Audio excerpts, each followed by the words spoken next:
What is up, everybody? I am here with my review of Jack the Giant Slayer.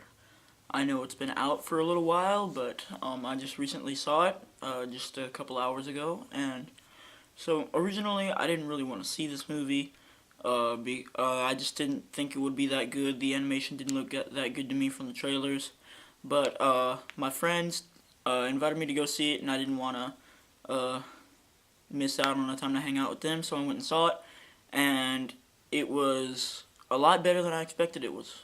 It was. So, basically, it's the story of Jack and the Beanstalk.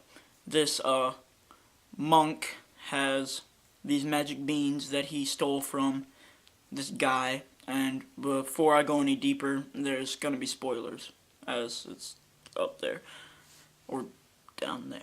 Classic story, Jack needs to sell his horse. He trades the magic beans for it. He thinks that if he gives the magic beans to the monks, they'll give him 10 cuppets. I guess that's a lot of money back then.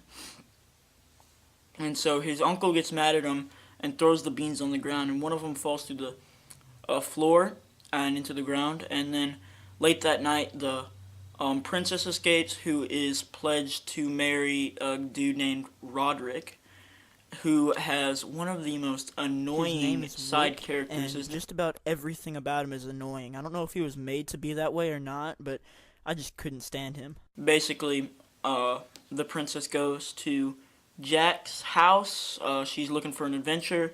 It's raining really heavy. The rain hits the bean. The bean grows giant, and Beanstalk goes through the house. The princess is in the house as it goes up. Jack wakes up to find the king and all of his men around it, and the king, King Bromell, by Ian McShane, The king was wearing some of the most outrageous stuff. I mean, all the noble clothing, it was just ridiculously over the top and crazy. So basically, Jack wants to go with them, win the girl's heart. They go up to the land of the giants. Let's see.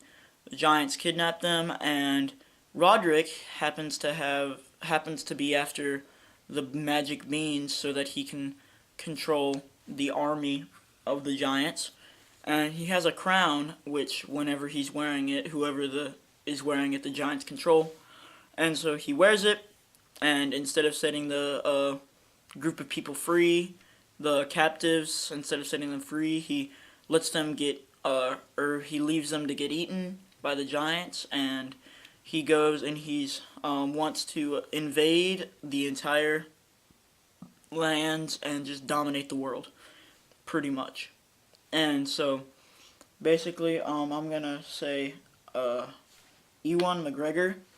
Obi-Wan, as I call him, his character seemed a little forced from the trailers, but in the end he ended up being a good solid character, and he took lead in the absence of the king when the king was away, and he was just a good, noble character. And so, on with the plot. Jack frees Ewan Elmont is his character, and the Princess Isabel, from getting cooked along with pigs in a blanket. There were literally pigs in a blanket, which I thought was pretty funny. And so yeah, Jack frees him, kills the giant, and then let's see. They beforehand they run into General Fallon, voiced by Bill Nighy, which is really cool because I didn't know that he was Davy Jones going into the movie, and that was just kind of cool.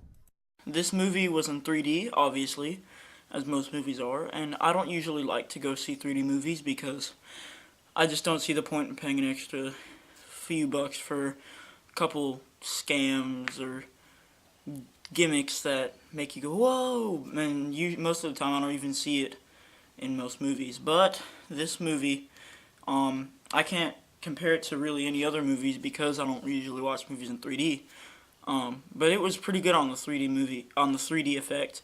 When it was raining, I felt that I was going to get wet, and it was overall just very well executed in that sense. And the thing I thought was really cool is that the four main leaders for the General Fallon dude their names were Fee, Fi, Fo, and Fum. And so that's where it branched off for the fee fi fo fum. I spelled the blood of an Englishman, and I just thought that was pretty cool the way they tied that in there. So basically, Jack causes one of the giants to fall off as they're escaping, and this is before him and the princess go down the beanstalk.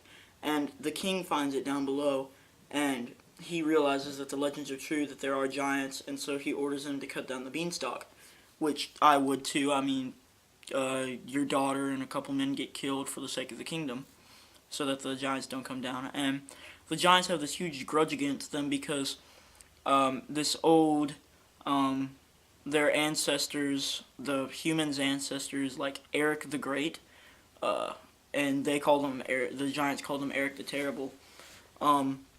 And the giants want to get revenge because they still remember all the bad things they did to the giants, and so that's their motivation. And obviously, King Roderick has his.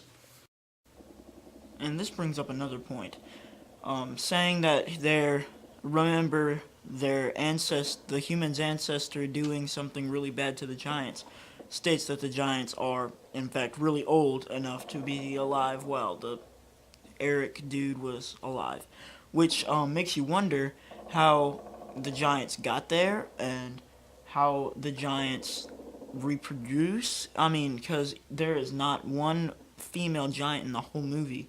There are no little giants, just all like 900-year-old men or however old they are, which is really weird. I just thought I'd make that point.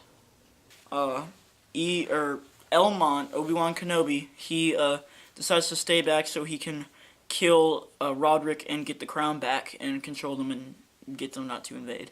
And so conveniently enough, he's waiting with a dagger right where he's hiding behind a statue of a giant head, which The water sprays out and goes through the clouds. he's waiting there, and then Roderick, when they're about to attack, he's looking down, and then Obi-Wan Kenobi just pulls him out, and then in the cave, they're having their own little dagger fight, and the giants are trying to dig him out and rescue him because he's their king. And so they fight, and basically it ends up Obi-Wan Kenobi's hanging on the ledge, and Roderick's standing over him, and he's kind of poking his hands with the sword. And Roderick's like, "Isn't it depressing knowing that you're not the hero?"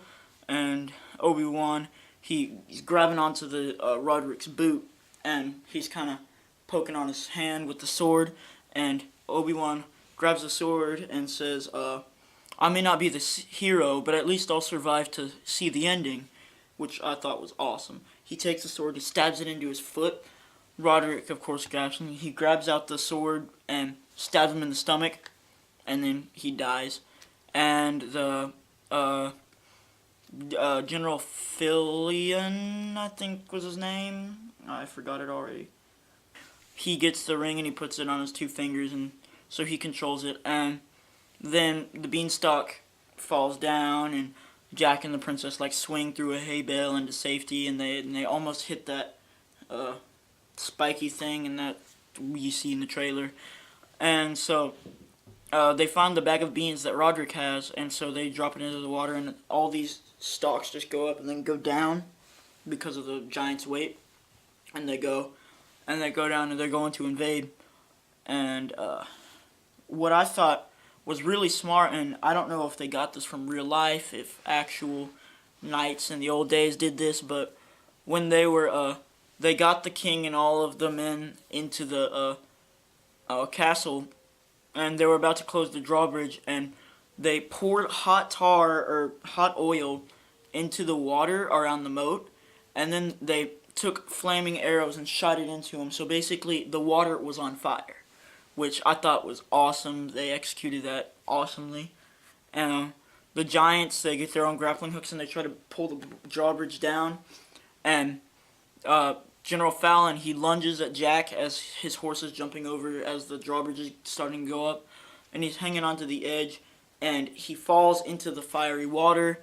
You think he dies, but really he swims into the aqueducts, which I don't know how he fits. And And so basically he crashes through the floor where Jack and the princess are trying to signal fire to the other people that danger is coming.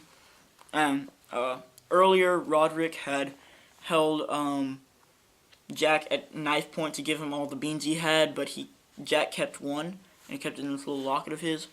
And so basically they run from the Fallon, and Fallon's got the girl, and Jack, he comes up behind him with the sword and lunges at him, and the little mentally retarded head sees him and grabs him. And so he's like, don't kick around or don't struggle while you go down my throat or something like that.